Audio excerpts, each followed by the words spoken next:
Viewers, എല്ലാവർക്കും ദിജോസ് വേൾഡിന്റെ പുതിയൊരു വീഡിയോയിലേക്ക് സ്വാഗതം. ഇന്നത്തെ വീഡിയോയിൽ ഞാൻ സംസാരിക്കുന്നത് ഒരുപാട് പേര് ചോദിക്കുന്ന ഒരു കാര്യത്തെ പറ്റിയിട്ടാണ്. ഓവുലേഷൻ കഴിഞ്ഞ് കഴിഞ്ഞാൽ പിന്നെ എല്ലാവരും ക്യൂരിയസ് ആയിട്ട് കാത്തിരിക്കുന്നത് ഇംപ്ലാന്റേഷനെ പറ്റിയിട്ടാവും. ഒരുപാട് പേര് നമ്മൾ ഫെർട്ടിലിറ്റി ട്രീറ്റ്മെന്റ് എടുക്കുന്നവരൊക്കെ ഏറ്റവും കൂടുതൽ ക്യൂരിയസ് ആയിട്ട് ചോദിക്കുന്ന ഒരു കാര്യം ഇംപ്ലാന്റേഷൻ സക്സസ്ഫുൾ ആക്കാൻ വേണ്ടിയിട്ട് എന്നെ കൊണ്ട് എന്തെല്ലാം കാര്യങ്ങൾ ചെയ്യാനായിട്ട് സാധിക്കും എന്നതിനെ പറ്റിയിട്ടാണ്. അപ്പോൾ നമുക്ക് വീഡിയോ നോക്കാം, എന്തെല്ലാം കാര്യങ്ങൾ നമുക്ക് ചെയ്യാമെന്നുള്ളതിനെ പറ്റിയിട്ട്. ഇവിടെ എനിക്കൊരു കമന്റ് വന്നിട്ടുണ്ടായിരുന്നു. അതായത് ആ ഒരു കമന്റ് എനിക്ക് ആ ഒരു തമ്മിൽ തന്നെ എനിക്ക് ആ ഒരു ക്വസ്റ്റ്യൻ തന്നെ എനിക്ക് ഭയങ്കര സ്ട്രൈക്കിംഗ് ആയിട്ട് തോന്നിയിട്ടുണ്ടായിരുന്നു. ആ ചാനലിൽ ആ ഒരു കമന്റിൽ ആ കുട്ടി ചേച്ചി ഓവുലേഷൻ കഴിഞ്ഞിട്ടുള്ള ഫുഡ്, ട്രാവൽ, ജോലി, കോണ്ടാക്ട് ഇതിനെല്ലാത്തിനെയും ഉൾപ്പെടുത്തിക്കൊണ്ട് ഒരു ഒറ്റ വീഡിയോ ചെയ്യാമോ എന്ന് ചോദിച്ചിട്ടുണ്ടായിരുന്നു. അപ്പോൾ നമുക്ക് എന്തൊക്കെയാണെന്ന് നോക്കാം. വീഡിയോ നമുക്ക് സ്റ്റാർട്ട് ചെയ്യാം. ഓവുലേഷൻ കഴിഞ്ഞിട്ട് നമ്മൾ കഴിക്കേണ്ട ഭക്ഷണങ്ങൾ എന്തൊക്കെയാണ്? ഒരുപാട് പേർക്ക് ഡൗട്ടുള്ള ഒരു കാര്യമാണ് ഓവുലേഷൻ കഴിഞ്ഞിട്ട് എന്തെല്ലാം കഴിക്കാം, എന്തെല്ലാം കഴിക്കാൻ പാടില്ല എന്നതിനെ പറ്റിയിട്ടുള്ള കാര്യങ്ങൾ. നിങ്ങൾ കഴിക്കാൻ പാടില്ല എന്ന് ചിന്തിച്ചു കഴിയുമ്പോൾ നിങ്ങൾ ഏറ്റവും ആദ്യം മനസ്സിൽ കരുതേണ്ടത് നമ്മൾ പുറത്തുനിന്ന് വാങ്ങിച്ചിട്ട് കഴിക്കുന്ന ഭക്ഷണങ്ങളെയാണ്. ഈവൺ ഒരു സ്നാക്സ് പാക്കറ്റ് വരെ നമ്മൾ പുറത്തുനിന്ന് മേടിച്ച് കഴിക്കുന്നുണ്ടെങ്കിൽ ഓവുലേഷൻ നടക്കുന്ന സമയത്ത് നിങ്ങളത് കംപ്ലീറ്റ് ആയിട്ട് അവോയ്ഡ് ചെയ്യുക. നമ്മൾ വീട്ടിൽ പ്രിപ്പയർ ചെയ്യുന്ന ഫുഡ് ഏതാണോ അത് ഓവുലേഷൻ കഴിഞ്ഞിട്ടുള്ള ഒരു 2 weeks വെയിറ്റിംഗ് ടൈമിൽ നിങ്ങൾ മസ്റ്റായിട്ട് കഴിക്കാനായിട്ട് ശ്രദ്ധിക്കുക. നമ്മൾ വീട്ടിൽ ഉണ്ടാക്കിയിട്ട് കഴിക്കുന്ന ഭക്ഷണങ്ങളിൽ നമ്മൾ ഉണ്ടാക്കുന്ന സമയത്ത് എന്തെല്ലാം കാര്യങ്ങൾ ഇടുമെന്നും അത് ടേസ്റ്റിനായിട്ട് നമ്മൾ കൂടുതലായിട്ട് ആഡ് ചെയ്യുന്ന ഒരു സാധനങ്ങളും അതിനകത്തില്ല. നമ്മൾ ഹെൽത്തി ആയിട്ടായിരിക്കും ഓരോ ഫുഡും നമ്മൾ വീട്ടിൽ പ്രിപ്പയർ ചെയ്തെടുക്കുന്നത്.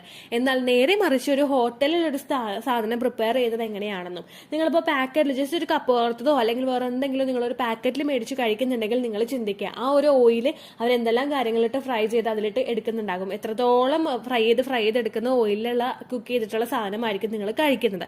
ഈ ഒരു കാര്യം കൂടി നിങ്ങൾ ശ്രദ്ധിക്കാം. ഇതെല്ലാം കഴിക്കുമ്പോഴും നിങ്ങളുടെ ശരീരത്തിലോട്ട് എത്തുന്നത് നല്ല വൈറ്റമിൻസ് അല്ല, നല്ല കാര്യങ്ങളൊന്നും നിങ്ങളുടെ ശരീരത്തിലോട്ട് എത്തുന്നില്ല. അപ്പോൾ ഓവുലേഷൻ കഴിഞ്ഞിട്ട് എന്തെല്ലാം ഫുഡ് കഴിക്കാം എന്ന് പറയുമ്പോൾ ആദ്യം നിങ്ങൾ ചിന്തിക്കുന്നത് എന്തെല്ലാം ഫുഡ് കഴിക്കാൻ പാടില്ല എന്നതിനെ പറ്റിയിട്ടാണ്.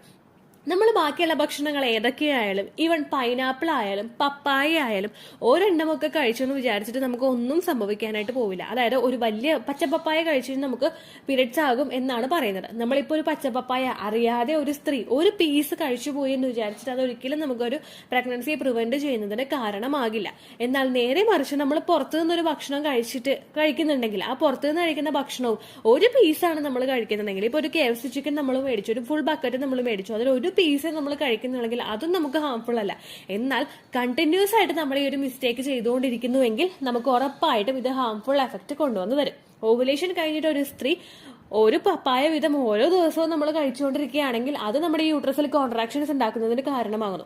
അതുപോലെ തന്നെ ഒരു KFC ചിക്കൻ കഴിക്കുന്ന സമയത്ത് നമ്മൾ എല്ലാ ദിവസവും ഈ ഒരു പീസ് തന്നെ ഇങ്ങനെ കഴിച്ചുകൊണ്ടിരിക്കുകയാണെങ്കിൽ അതും നമുക്ക് ശരീരത്തിൽ ഹാർംഫുൾ ആവുന്നു. ആ കാര്യങ്ങളും കൂടി നിങ്ങൾ ശ്രദ്ധിക്കണം. പുറത്തുനിന്ന് മേടിച്ച് കഴിക്കുന്ന വെള്ളമാണെങ്കിൽ കൂടി, ഈവൻ സോഫ്റ്റ് ഡ്രിങ്ക്സ്, നമ്മളിപ്പോൾ പുറത്തോട്ട് ഇറങ്ങുമ്പോൾ ഭയങ്കര ഹോട്ടാണ്, നമുക്ക് വെള്ളം ഇല്ലാതെ പറ്റില്ല. ഒരു കുപ്പി വെള്ളം നമ്മൾ കൈ കൊണ്ടുപോയാലും നമ്മൾ ചിലപ്പോൾ വീട്ടിൽ നിന്ന് തിരിച്ചെത്തുന്ന സമയത്ത് ചിലപ്പോൾ അടുത്തൊരു ബോട്ടിൽ കുപ്പി നമ്മൾ വെള്ളം പുറത്തുനിന്ന് മേടിച്ചിട്ടുണ്ടാവും. ആ മേടിച്ച് കഴിക്കുന്നത് നല്ല വെള്ളമാണ്, മേടിച്ച് കുടിക്കുന്നത് നല്ല വെള്ളമാണെന്ന് നിങ്ങൾ ഉറപ്പുവരുത്തണം.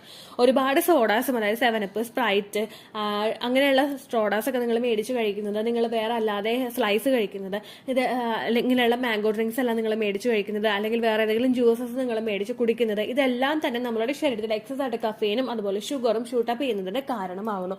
അങ്ങനെയുള്ള കാര്യങ്ങൾ നിങ്ങൾ പ്രിവെന്റ് ചെയ്യുക. അതുപോലെ തന്നെ ടീ, കോഫി ലവേഴ്സ്, നിങ്ങൾ എത്രത്തോളം ടീയെ കോഫിയെ സ്നേഹിക്കുന്നുണ്ടെങ്കിലും ഒരു ദിവസം 2 കപ്പ് അതിൽ കൂടുതൽ നിങ്ങൾ കുടിക്കാനായിട്ട് പാടില്ല. അത് കപ്പ് എന്ന് പറയുമ്പോഴേക്കും വലിയ കപ്പല്ല. നമ്മളിപ്പോൾ പുറത്തുനിന്ന് ഒരു ഗസ്റ്റ് വന്നു കഴിഞ്ഞാൽ നമ്മൾ അവർക്കൊരു ചായ കൊടുക്കുന്നത് ഒരു മീഡിയം സൈസ് കപ്പിലായിരിക്കും. ആ മീഡിയം സൈസ് കപ്പിൽ മാത്രമേ നിങ്ങൾ കുടിക്കാനായിട്ട് പാടുള്ളൂ. നിങ്ങളത് മസ്റ്റായിട്ട് ശ്രദ്ധിക്കണം കേട്ടോ. അപ്പം ഈ ഒരു കാര്യം ശ്രദ്ധിക്കാം. ഇനി എന്തെല്ലാം കഴിക്കണം? നട്ട്സ് കഴിക്കുക, ധാരാളം നട്ട്സ് നിങ്ങൾ കഴിക്കുക. എന്തൊക്കെയാണ്? വാൾനട്ട്, അതുപോലെ ബദാം കഴിക്കുക, കാഷ്യൂനട്ട് കഴിക്കുക, പിന്നെ ഡ്രൈ ഫിഗ് കഴിക്കുക, അതായത് ഉണങ്ങിയിട്ടുള്ള അത്തിപ്പഴം, അതുപോലെ ഉണക്കമുന്തിരി വെള്ളത്തിലിട്ട് നമ്മൾ കുടിക്കുക. അല്ലെങ്കിൽ ഇപ്പോൾ ബദാം തന്നെയാണെങ്കിൽ ബദാം ഒന്ന് രാത്രി എടുത്ത് കുതിർത്തതിന് ശേഷം അതിൻ്റെ ആ ഒരു നമ്മൾ ഒന്ന് കുതിർത്ത് കഴിയുമ്പോൾ ഒന്ന് സോഫ്റ്റ് ആവുള്ളൂ. അതിന് ശേഷം അതിൻ്റെ ആ ഒരു പുറമേ ഉള്ള ആ ഒരു തൊലി റിമൂവ് ചെയ്തിട്ട് നിങ്ങൾ ബദാം കഴിക്കുക.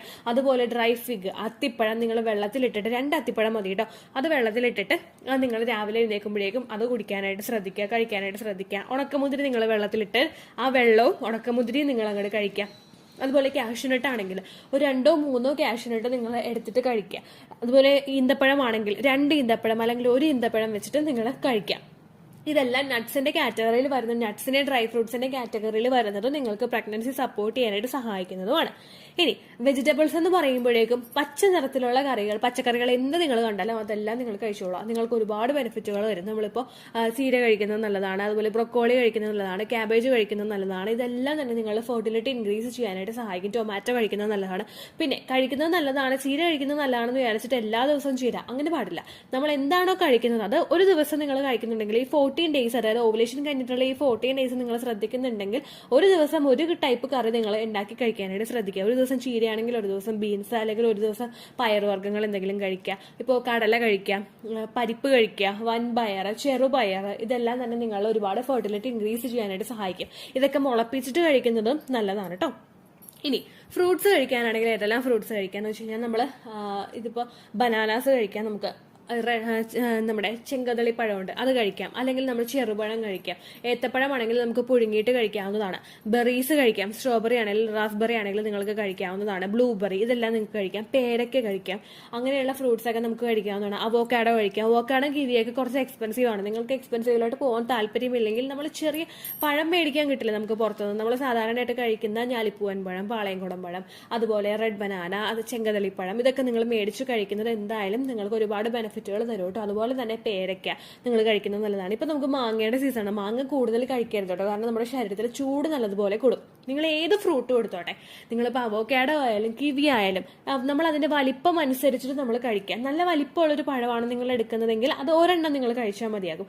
ഒരുപാടൊന്നും നിങ്ങൾ കഴിക്കരുത്. 2, 3, 4, 5 അങ്ങനെയൊന്നും നമ്മൾ കഴിക്കേണ്ട. എത്രയാണോ അതൊരു ചെറിയ ക്വാണ്ടിറ്റിയിൽ നമ്മുടെ ശരീരത്തിലോട്ട് നമ്മൾ എത്തിക്കാനായിട്ട് ശ്രദ്ധിക്കുക.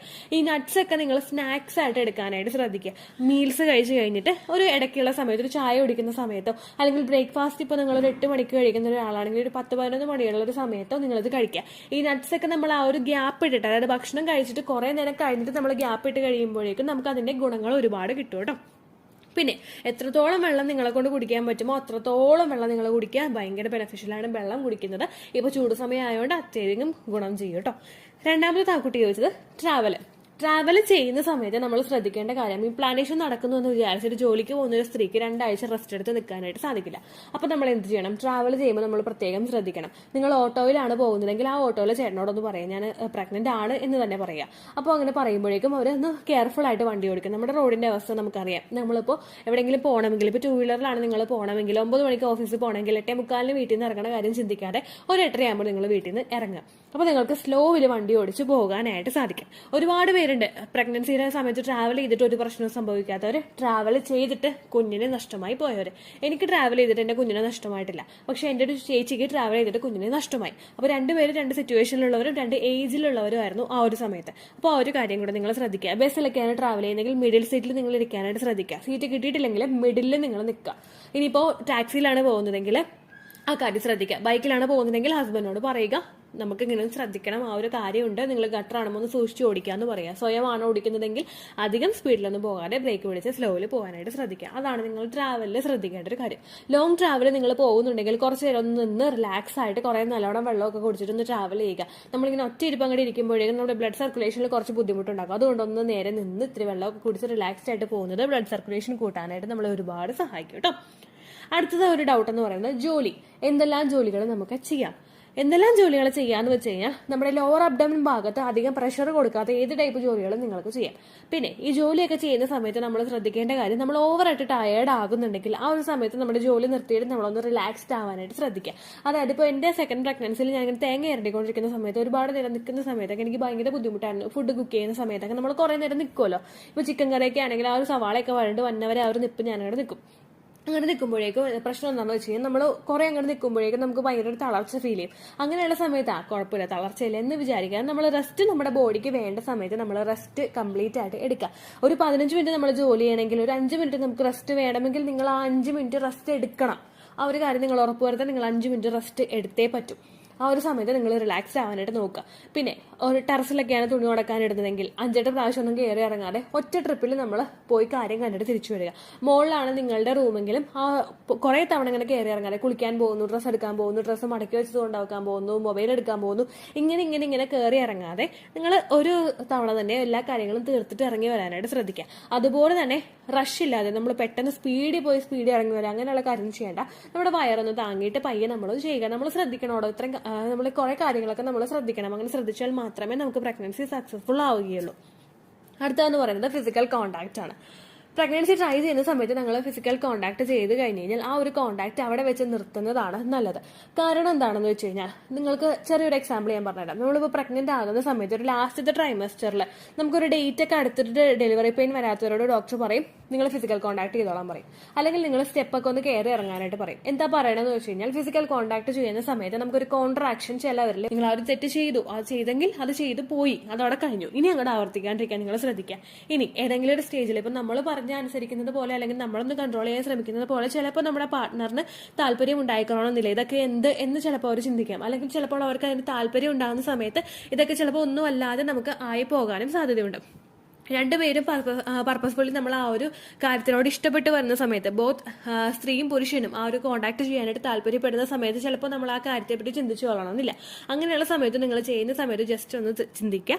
ഒരുപാട് പ്രഷർ കൊടുത്ത് നിങ്ങൾ ചെയ്യാതിരിക്കുക. നമ്മൾ ചെയ്യുന്ന സമയത്ത് ആ ഒരു പ്രോസസ്സ് കഴിവതും എൻജോയ് ചെയ്യുന്നതുകൊണ്ട് പ്രശ്നമില്ല. പക്ഷേ ഒരിക്കലും ഒരുപാട് പ്രഷർ കൊടുത്തിട്ട് ഫിസിക്കൽ കോണ്ടാക്ട് ചെയ്യരുത് കേട്ടോ. ആ ഒരു കാര്യം കൊണ്ട് നിങ്ങൾ ഉറപ്പുവരുത്തുക.